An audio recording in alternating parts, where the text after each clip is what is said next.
सत्तेचा माज आलेल्या व्यक्तिमत्वाचंच हे दर्शन आहे। त्यामुळे पवारसाहेबांसारख्या व्यक्तीवर या पद्धतीनं टीका करणं हे खऱ्या अर्थानं न शोभण्याचं काम आहे आणि म्हणून स्वतः मुख्यमंत्र्यांनीच याच्यामध्ये हस्तक्षेप करावा आणि त्यांच्या जे आले होते त्यांचे लोक त्यांच्या वतीनं त्यांनी माफी मागावी ही भूमिका आमची आहे।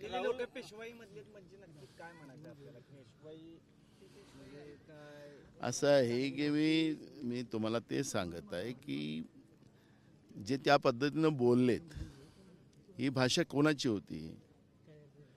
भाषा त्याच पद्धतीची त्या काळामध्ये केली जात होती म्हणून त्या भाषेच्या त्यांच्या वक्तव्याच्या आधारावर मी ते बोललेलो आहो।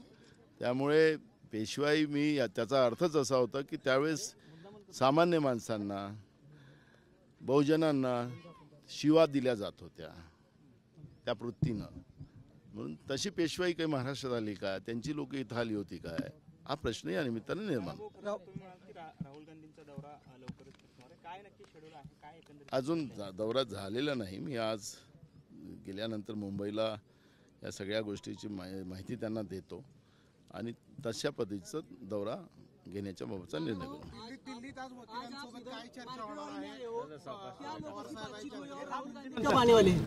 अभी राहुल जी का प्रोग्राम फिक्स नहीं हुआ है, लेकिन मैं यहाँ के लोगों की भावनाओं को मैं उनके सामने रखूँगा और उसके बाद आपको जब सही प्रोग्राम आता था यही आपने देखा होगा कि लोगों की भावना एकदम स्पष्ट है कि हमें लोकतंत्र बचाना है और बैलेट पे वोट होना चाहिए। ये भूमिका गांव के लोगों की है, उसी आधार पर ये भूमिका हम उनके पास रखेंगे। आगे की क्या भूमिका होगी कांग्रेस की? देखो, हम कोर्ट के भी दरवाजे खटखटाएंगे और जन आंदोलन भी पूरे देश में खड़ा करने का हमारा उद्देश्य है। अब उसका प्रोग्राम बनाने का काम शुरू हो चुका है।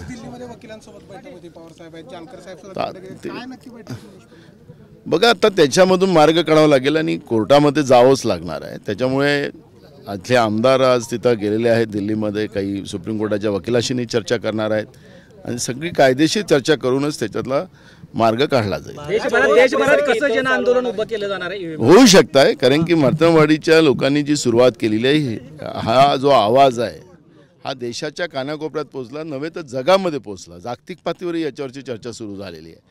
त्यामुळे या गावाचं एक अनन्यसाधारण महत्त्व आज लोकशाही वाचवण्यासाठी ज्या पद्धतीने या गावकऱ्यांनी पुढाकार घेतलेला आहे त्या याचं फारच महत्त्व आहे आणि त्याच्यामुळे राहुलजी आता काय प्रोग्राम तयार करतात ते त्यांच्या दौऱ्यावरच आपल्याला कळेल। राहुल गांधींच्या नेतृत्वाखाली जन आंदोलन उभं केलं जाईल?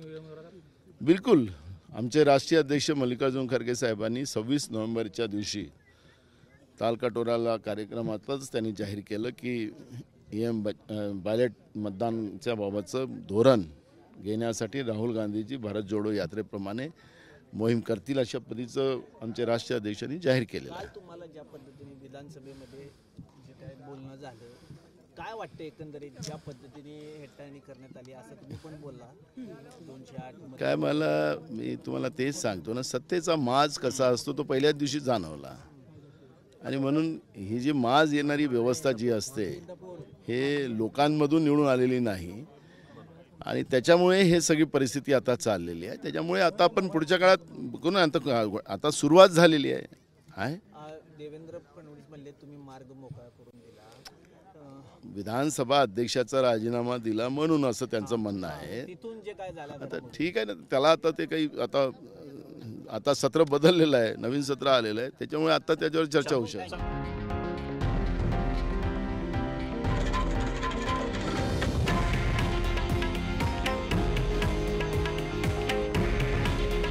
हे आहे देशातील नंबर 1 न्यूज नेटवर्क आणि आपण पाहत आहात TV9 मराठी।